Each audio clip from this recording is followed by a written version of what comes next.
ഓം ശ്രീ സായിരാം.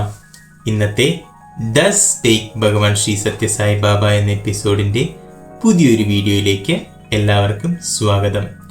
ഭഗവാൻ നമുക്ക് പല വിധത്തിലുള്ള അനുഗ്രഹങ്ങൾ നൽകിയിട്ടുണ്ട്.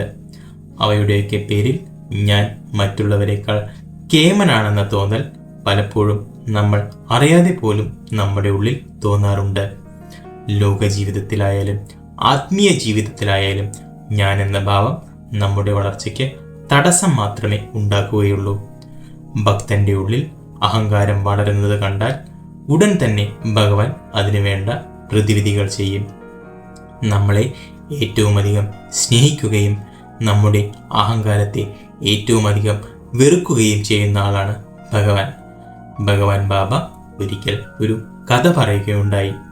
ഒരിക്കൽ നാരദ മഹർഷി ചിന്തിച്ചു തുടങ്ങി, ത്രിമൂർത്തികൾ പോലും മായയിൽ കുടുങ്ങിപ്പോയി, മായയെ അതിജീവിച്ചതായി താൻ മാത്രമേ ഉള്ളൂ എന്ന്.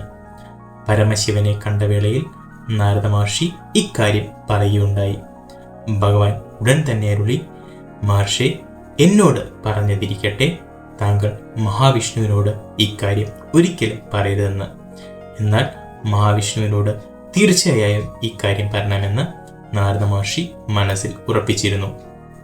അങ്ങനെ നാരദ മഹർഷി മഹാവിഷ്ണുവിന്റെ സന്നിധിയിലേക്ക് യാത്ര തിരിച്ചു. മറ്റെന്തൊക്കെയോ കാര്യങ്ങൾ ചർച്ച ചെയ്യുന്നതിനിടയിൽ ഇക്കാര്യം പറയാൻ നാരദ മഹർഷി വിട്ടുപോയി. അങ്ങനെ തിരിച്ച് മടങ്ങവേ ഭൂമിയിലെന്തോ വലിയ ആഘോഷം നടക്കുന്നതായി നാരദ മഹർഷിയുടെ ശ്രദ്ധയിൽപ്പെട്ടു. നാരദ മഹർഷി ഭൂമിയിലേക്ക് ഇറങ്ങി നോക്കി. അവിടെ ഒരു സ്വയംവരം നടക്കുകയാണ്. രാജകുമാരിയെ കണ്ടതും നാരദ മഹർഷിക്ക് രാജകുമാരിയെ സ്വയംവരം ചെയ്യാൻ മോഹമുണ്ടായി. രാജകുമാരി ആവട്ടെ ഹരിയെ അല്ലാതെ മറ്റാരെയും വരനായി സ്വീകരിക്കില്ല എന്ന് ദൃഢനിശ്ചയത്തിലും. നാരദ മഹർഷി മഹാവിഷ്ണുവിനെ പ്രാർത്ഥിച്ചു. മഹാവിഷ്ണു പ്രത്യക്ഷനായി.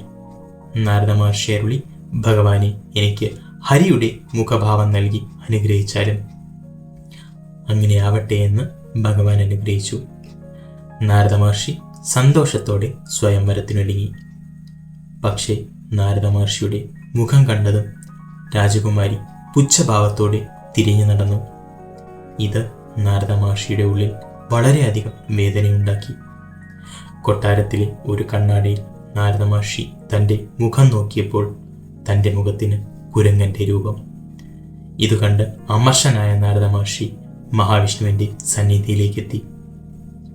അവിടെ എത്തിയ നാരദ മഹർഷി അത്ഭുതപ്പെട്ടുപോയി. താൻ സ്വയംവരം ചെയ്യാൻ ആഗ്രഹിച്ച രാജകുമാരി മഹാവിഷ്ണുവിൻ്റെ അരികിൽ. മഹാവിഷ്ണു അരുളി, നീ എന്നോട് ഹരിയുടെ മുഖഭാവം വേണമെന്നാണ് ആവശ്യപ്പെട്ടത്. ഹരി എന്ന വാക്കിനർത്ഥം കുരങ്ങ എന്നാണെന്ന് നിനക്ക് അറിയാമല്ലോ. നാരദ മഹർഷിക്ക് അപ്പോഴാണ് തനിക്ക് പറ്റിയ അബദ്ധം മനസ്സിലായത്. മഹാവിഷ്ണു തുടർന്നു, നിത്യബ്രഹ്മചാരിയാണ്, ത്രിമൂർത്തിയേക്കാൾ മേലെയാണ് എന്നുള്ളൊരു ഭാവം നിനക്ക് ഉണ്ടായിരുന്നില്ലേ? ഒരു സ്ത്രീയുടെ മുമ്പിൽ ഇതെല്ലാം ഇല്ലാതായോ? നിന്റെ അഹങ്കാരം കൊണ്ടാണ് നിനക്ക് ഇതെല്ലാം സംഭവിച്ചത്. നിന്റെ അഹങ്കാരം ഇല്ലാതാക്കാൻ വേണ്ടിയാണ് ഞാൻ ഇതെല്ലാം ചെയ്തത്. ഇത് കേട്ടത് നാരദ മഹർഷിയുടെ തലകൾ ലജ്ജ കൊണ്ട് താന്നുപോയി. കണ്ണുകൾ നിറഞ്ഞൊഴുകി. അദ്ദേഹത്തിൻ്റെ അഹങ്കാരം അലിഞ്ഞലിഞ്ഞ് ഇല്ലാതായി. ഒരു പൂന്തോട്ടത്തിലെ ചെടികളിലും പൂക്കളിലും പുഴുക്കൾ വന്നിരിക്കുന്നത് കണ്ടാൽ അതിനെ നശിപ്പിക്കാൻ വേണ്ട കാര്യങ്ങൾ തോട്ടം സൂക്ഷിപ്പുകാരൻ ചെയ്യും. അതുപോലെ അഹങ്കാരമെന്ന സർപ്പം നമ്മുടെ ഉള്ളിൽ ഫണമുയർത്തുമ്പോൾ അതിനെ ചവിട്ടിത്താഴ്ത്താൻ വേണ്ട കാര്യങ്ങൾ ഭഗവാൻ ചെയ്യും. ഇത് ഭക്തന് വേദനയുണ്ടാക്കുന്നതായാലും ഭക്തന്റെ നന്മ മാത്രം ലക്ഷ്യമിട്ടാണ് ഭഗവാൻ ഇങ്ങനെ ചെയ്യുന്നത്.